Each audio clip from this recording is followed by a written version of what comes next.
ಪ್ರಗತಿಪರ ಸಾಹಿತಿ ಸಿಎಸ್ ದ್ವಾರಕನಾಥ್ ವಿರುದ್ಧ ದೂರು ದಾಖಲಾಗಿದೆ. ಬಿಜೆಪಿ ದಲಿತ ಮೋರ್ಚಾ ನಾಯಕ ಚೀನಾ ರಾಮು ತಮ್ಮ ವಿರುದ್ಧ ಸಾಮಾಜಿಕ ಜಾಲತಾಣದಲ್ಲಿ ಅವಹೇಳನಕಾರಿ ಹೇಳಿಕೆ ನೀಡುತ್ತಿದ್ದಾರೆ ಎಂದು ಆರೋಪಿಸಿ ದ್ವಾರಕನಾಥ್ ವಿರುದ್ಧ ದೂರು ದಾಖಲಾಗಿದೆ. ಚೀನಾ ರಾಮು ಬರೆದಿರುವಂತಹ ಬಲಿತ ದಲಿತರ ತುಳಿತ ನನ್ನ ಜನ ಅನಾಥ ಪುಸ್ತಕ ಕುರಿತು ದ್ವಾರಕನಾಥ್ ಮತ್ತು ಇತರರು ಕಪೋಲ ಕಲ್ಪಿತ ಹೇಳಿಕೆ ನೀಡುತ್ತಿದ್ದಾರೆ ಎಂದು ಆರೋಪಿಸಿ ಸೈಬರ್ ಕ್ರೈಂ ಪೊಲೀಸರಿಗೆ ಇದೀಗ ಚೀನಾ ರಾಮು ದೂರು ಕೊಟ್ಟಿದ್ದಾರೆ. ಪ್ರಗತಿಪರ ಚಿಂತಕ, ಹಿರಿಯ ವಿಮರ್ಶಕ, ನ್ಯಾಯವಾದಿ ಡಾಕ್ಟರ್ ಸಿಎಸ್ ದ್ವಾರಕನಾಥ್ ವಿರುದ್ಧ ಇದೀಗ ದೂರು ದಾಖಲಾಗಿದೆ.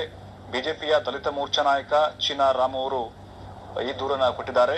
ತಮ್ಮ ವಿರುದ್ಧ ಸಾಮಾಜಿಕ ಜಾಲತಾಣದಲ್ಲಿ ಅವಹೇಳನಕಾರಿ ಹೇಳಿಕೆ ನೀಡುತ್ತಿದ್ದಾರೆಂದು ಆರೋಪ ಮಾಡಿ ದ್ವಾರಕನಾಥ್ ವಿರುದ್ಧ ಇದೀಗ ಕಂಪ್ಲೇಂಟ್ ದಾಖಲು ಮಾಡಿದ್ದಾರೆ. ಚೀನಾರಾಮು ಒಂದು ಪುಸ್ತಕ ಬರೆದಿದ್ದಾರೆ. ಬಲಿತ ದಲಿತರ ತುಳಿತ ನನ್ನ ಜನ ಅನಾಥ ಎಂಬ ಪುಸ್ತಕ ಬರೆದಿದ್ದಾರೆ. ಆ ಪುಸ್ತಕದ ಕುರಿತು ದ್ವಾರಕನಾಥ್ ಮತ್ತು ಇತರರು ಕಪೋಲ ಕಲ್ಪಿತ ಹೇಳಿಕೆಯನ್ನ ಕೊಡ್ತಾ ಇದ್ದಾರೆ ಅಂತ ಹೇಳಿ ಆರೋಪಿಸಿ ಸೈಬರ್ ಕ್ರೈಂ ಪೊಲೀಸರಿಗೆ ಇದೀಗ ಚೀನಾರಾಮು ಅವರು ದೂರು ಕೊಟ್ಟಿದ್ದಾರೆ. ದ್ವಾರಕನಾಥ್ ವಿರುದ್ಧ ಇದೀಗ ಚೀನಾರಾಮು ಅವರು ಕಂಪ್ಲೇಂಟ್ ಕೂಡ ಕೊಟ್ಟಿದ್ದಾರೆ. ತಾವೀಗ ಮಧ್ಯಭಾಗದಲ್ಲಿ ಆ ಕಂಪ್ಲೇಂಟ್ ಕಾಪಿಯನ್ನ ಗಮನಿಸ್ತಾ ಇದ್ದೀರಾ. ಸಾಮಾಜಿಕ ಜಾಲತಾಣಗಳಲ್ಲಿ ಅದೇನೋ ಕಮೆಂಟ್ ಮಾಡಿದಾರೋ ಏನ್ ಮಾಡಿದಾರೋ ಅದಷ್ಟೊಂದು ಸಂಪೂರ್ಣವಾಗಿ ಮಾಹಿತಿ ಇಲ್ಲ. ಬಟ್ ಅವಹೇಳನಕಾರಿಯಾಗಿ ಹೇಳಿಕೆ ಕೊಡ್ತಿದ್ದಾರೆ. ಪುಸ್ತಕದ ಕುರಿತಾಗಿ, ಪುಸ್ತಕ ಏನ್ ಬರೆದಿದ್ದಾರೆ ಇವರು ಚೀನಾರಾಮ್ ಅವರು, ಆ ಪುಸ್ತಕದ ಕುರಿತಾಗಿ ಅವಹೇಳನಕಾರಿಯಾಗಿ ಮಾತನಾಡ್ತಿದ್ದಾರೆ ಎನ್ನುವಂತಹ ಆರೋಪವನ್ನ ಇದೀಗ ಚೀನಾರಾಮ್ ಅವರು ಮಾಡಿದ್ದಾರೆ. ಕೇವಲ ದ್ವಾರಕನಾಥ್ ಅವರು ಅಷ್ಟೇ ಇಲ್ಲ, ಇತರರು ಕೂಡ ಕಪೋಲ ಕಲ್ಪಿತ ಹೇಳಿಕೆಯನ್ನ ಕೊಡ್ತಾ ಇದ್ದಾರೆ ಅನ್ನುವಂತಹ ಆರೋಪವನ್ನು ಕೂಡ ಇದೀಗ ಸೈಬರ್ ಕ್ರೈಂ ಪೊಲೀಸರಿಗೆ ದೂರು ಕೊಟ್ಟಿದ್ದಾರೆ ಚೀನಾರಾಮ್ ಅವರು ಈ ಒಂದು ಆರೋಪವನ್ನ ಮಾಡಿದ್ದಾರೆ. ಸದ್ಯ ಪೊಲೀಸರು ಕೂಡ ಕ್ರಮ ಕೈಗೊಳ್ಳುವಂತಹ ನಿಟ್ಟಿನಲ್ಲಿ ಯಾವ ರೀತಿಯಾಗಿ ಕ್ರಮ ಕೈಗೊಳ್ತಾರೋ ಕಾದು ನೋಡ್ಬೇಕಾಗಿದೆ. ಈ ಬಗ್ಗೆ ಮಾತಾಡೋಕೆ ಸ್ವತಃ ಬಿಜೆಪಿಯ ದಲಿತ ಮೋರ್ಚಾ ನಾಯಕರಾಗಿರುವಂತಹ ಚೀನಾರಾಮ್ ಅವರು ದೂರವಾಣಿ ಸಂಪರ್ಕದಲ್ಲಿದ್ದಾರೆ. ಸರ್ ನಮಸ್ತೆ. ನಮಸ್ಕಾರ ಸರ್, ಈಗ ತಾವು ಬಲಿತ ದಲಿತರ ತುಳಿತ ನನ್ನ ಜನ ಅನಾಥ ಪುಸ್ತಕ ಕೂಡ ಬರೆದಿದ್ದೀರಾ. ಈಗ ಅದಕ್ಕೆ ದ್ವಾರಕನಾಥ್ ಅವರು ಅದಕ್ಕೆ ಆಕ್ಷೇಪಣೆ ಅಂದ್ರೆ ಅದಕ್ಕೆ ವಿರೋಧಿಸಿ ಹೇಳಿಕೆ ಕೊಡ್ತಾ ಇದ್ದಾರೆ ಅನ್ನುವಂತ ಆರೋಪ ಮಾಡಿ ತಾವು ಕಂಪ್ಲೇಂಟ್ ಕೊಟ್ಟಿದ್ದಾರೆ. ಸರ್ ಅದ್ರ ಯಾವ ರೀತಿಯಾಗಿ ಹೇಳಿಕೆ ಕೊಟ್ಟಿರೋ ಅಂತ ಗೊತ್ತಾಗಲಿಲ್ಲ ನಮ್ಗೆ. ಈಗ ನಾವು ಬಲಿತ ದಲಿತರ ತುಳಿತ ನನ್ನ ಜನ ಅನಾಥ ಅಂತಕ್ಕಂತ ಒಂದು ಪುಸ್ತಕವನ್ನ, ಹೌದು, ಈ ಶೋಷಿತ ಸಮಾಜ ಯಾವ ರೀತಿ ಇವತ್ತು ಇನ್ನು ಶೋಷಣೆಗೊಳಗಾಗಿದೆ, ಬಾಬಾ ಸಾಹೇಬ್ ಅಂಬೇಡ್ಕರ್ ಕೊಟ್ಟಂತ ಮೀಸಲಾತಿ ಎಲ್ಲಿ ದುರ್ಬಳಕೆ ಆಗ್ತಾ ಇದೆ, ಇವತ್ತು ಹಳ್ಳಿಗಳಲ್ಲಿ ಕೂಲಿ ಮಾಡೋರು, ಜಿತ ಮಾಡೋರು, ಚಕ್ಲಿ ಹೊಲಿಯೋರು ಒಪ್ಪತ್ತು ಕೂಟಗಿಲ್ದೆ ಇನ್ನು ವನವಾಸ ಮಾಡ್ತಾ ಇರ್ತಕ್ಕಂತ ಸಮಾಜಕ್ಕೆ ಎಲ್ಲ ಒಂದ್ ಕಡೆ ಆರ್ಥಿಕವಾಗಿ ಮೇಲೆ ಬಂದಂತವ್ರು ತಮ್ಮ ಅಣ್ಣತಮ್ಮರಿಗೆ ಬಿಟ್ಕೊಳ್ಬೇಕು ಅನ್ನೋ ದಿಕ್ಕಿನಲ್ಲಿ ಒಂದು ಪುಸ್ತಕವನ್ನ ಸುದೀರ್ಘವಾಗಿ 1850ನೇ ಇಸ್ವಿಯಿಂದ ಹಿಡಿದು 2018ರವರೆಗೂ ಪ್ರಚಲಿತ ವಿಚಾರಗಳನ್ನ ನಾವು ಪುಸ್ತಕದಲ್ಲಿ ದಾಖಲೆ ಮಾಡಿದೀವಿ. ಆದ್ರೆ ಪುಸ್ತಕವನ್ನ ಓದದೇ ಇದ್ದಂತ ನಮ್ಮ ದ್ವಾರಕನಾಥ್ ಅವರು ಮತ್ತೆ ಕಾರ್ಯಕ್ರಮಕ್ಕೂ ಬರದರೆ ಅಲ್ಲಿ ಬಂದಂತ ಅತಿಥಿಗಳು ಸುಪ್ರೀಂ ಕೋರ್ಟಿನ ನ್ಯಾಯಮೂರ್ತಿಗಳಾಗಿದ್ದಂತ ಶ್ರೀಧರ್, ನಮ್ಮ ಸಂತೋಷ್ ಹೆಗಡೆ ಅವರು, ಗೋಪಾಲ್ ಗೌಡ್ರು, ಶ್ರೀಧರ್ ರಾವ್ ಅವರು, ಸಂಜಯ್ ಪಾಸ್ವಾನ್ ಅವರು ಇವರೆಲ್ಲ ಬಂದು ಕಾರ್ಯಕ್ರಮ ಉದ್ಘಾಟನೆ ಮಾಡಿದ್ರು.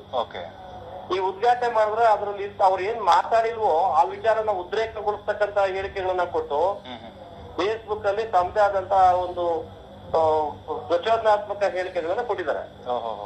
ಅದನ್ನ ನೋಡಿದಂತ ಕೆಲವು ಯುವಕರು ನ್ಯಾಯಮೂರ್ತಿಗಳನ್ನ ಅಶ್ಲೀಲವಾಗಿ ಮಾತಾಡ್ತಕ್ಕಂಥದ್ದು ಮತ್ತೆ ಪುಸ್ತಕವನ್ನ ನೋಡ್ದೇನೆ ಬರೆದಿರ್ತಕ್ಕಂತ ಒಂದು ವಿಚಾರಕ್ಕೆ ಪ್ರತಿಕ್ರಿಯೆ ಕೊಡುವಾಗ ಬಹಳ ಮಾನಹಾನಿ ಆಗಂತ ಹೇಳಿಕೆಗಳು ಇದೆಲ್ಲ ಕೊಟ್ಟಿದ್ದಾರೆ. ನಾನು ಈ ಬಗ್ಗೆ ಒಂದು ಫೇಸ್ಬುಕ್ ಅಲ್ಲಿ ಅವರಿಗೆ ಒಂದು ರಿಪ್ಲೈ ಮಾಡಿದೆ. ಗೋರಖ್ನಾಥ್, ನೀವು ಇದುವರೆಗೂ ಪುಸ್ತಕ ಓದ್ಲಿಲ್ಲ ಮತ್ತು ನಾನು ಪುಸ್ತಕದಲ್ಲಿ ಏನ್ ಬರ್ತಿದ್ದೆ ಅಂತ ತಮಗೆ ಮಾಹಿತಿ ಇಲ್ಲ. ನಾನು ನಿಮಗೆ ಪುಸ್ತಕವನ್ನ ಉಚಿತವಾಗಿ ಕೊಡ್ತೇನೆ ಮತ್ತೆ ಕಾರ್ಯಕ್ರಮದ ಸಂಪೂರ್ಣ ಸಿಡಿಯನ್ನ ಕೊಡ್ತೇನೆ. ಈ ಉದ್ಘಾಟನೆ ಮಾಡಿದ್ರೆ ಅದ್ರಲ್ಲಿ ಅವ್ರು ಏನ್ ಮಾತಾಡಿಲ್ವೋ ಆ ವಿಚಾರನ ಉದ್ರೇಕಗೊಳಿಸ್ತಕ್ಕಂತ ಹೇಳಿಕೆಗಳನ್ನ ಕೊಟ್ಟು ಫೇಸ್ಬುಕ್ ಅಲ್ಲಿ ತಮ್ಮದೇ ಆದಂತ ಒಂದು ಪ್ರಚೋದನಾತ್ಮಕ ಹೇಳಿಕೆಗಳನ್ನ ಕೊಟ್ಟಿದ್ದಾರೆ.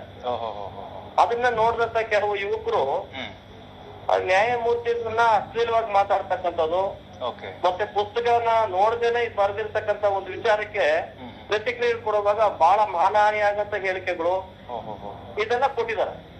ನಾನು ಈ ಬಗ್ಗೆ ಒಂದು ಫೇಸ್ಬುಕ್ ಅಲ್ಲಿ ಅವರಿಗೆ ಒಂದು ರಿಪ್ಲೈ ಮಾಡಿದೆ.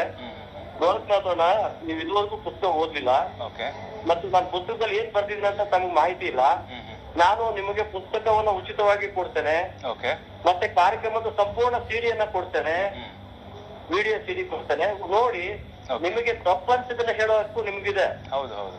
ಏನ್ ಮಾತಾಡಿಲ್ವೋ ಅದನ್ನ ಮಾತಾಡಿದಾರೆ ಅಂತ ಹೇಳಿ ಜನರನ್ನ ಎತ್ಕಟ್ಟಿ ಜನರ ಭಾವನೆಗೆ ಉದ್ರೇಕಗೊಳಿಸಿ ಸೀತಾರಾಮ್ ಅವರು ಮತ್ತೆ ಸಂತೋಷ್ ಹೆಗ್ಡೆ ಅವರು, ಗೋಪಾಲ್ ಗೌಡ್ರು ಮೀಸಲಾತಿಯನ್ನ ಕಿತ್ತಾಕೋದಕ್ಕೆ ಪ್ರಯತ್ನ ಮಾಡ್ತಾ ಇದ್ದಾರೆ.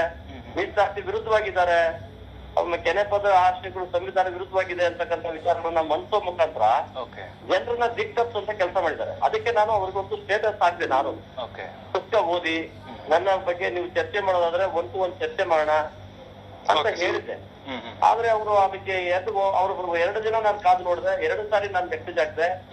ಅದನ್ನ ಅವ್ರು ರಿಯಾಕ್ಷನ್ ಮಾಡಿಲ್ಲ. ಆದ್ರೆ ಈ ಯುವಕರು ನಮ್ಮ ಅಣ್ಣ ತಮ್ಮಂದ್ರೆ ಅವರು ತಪ್ಪು ಮಾಹಿತಿಗಳು ಸುಪ್ರೀಂ ಕೋರ್ಟ್ ನ್ಯಾಯಮೂರ್ತಿಗಳಿಗೆ ಯಾವ ರೀತಿ ಮನಸ್ಸೋ ಇಷ್ಟೇ ಮಾನಹಾನಿ ಆಗ್ತಕ್ಕಂಥ ವಿಚಾರಗಳು ನಿಮ್ಮನೆ ಹೆಣ್ಮಕ್ಳು ನಮ್ಗೆ ಕೊಡ್ತೀರಾ, ನೀವು ನ್ಯಾಯಮೂರ್ತಿಗಳಾಗೋದಕ್ಕೆ ಲಾಯಕ್ಕಿಲ್ಲ, ಹೀಗೆ ಒಂದೊಂದು ಹೇಳೋದಕ್ಕೆ ಬೇಸರ ಆಗುತ್ತೆ. ಆ ರೀತಿ ಎಲ್ಲ ಅವರು ಅಪ್ಡೇಟ್ ಮಾಡಿದ್ದಾರೆ. ಸೋಷಿಯಲ್ ಮೀಡಿಯಾನ ದುರ್ಬಳಕೆ ಮಾಡ್ತಾರೆ.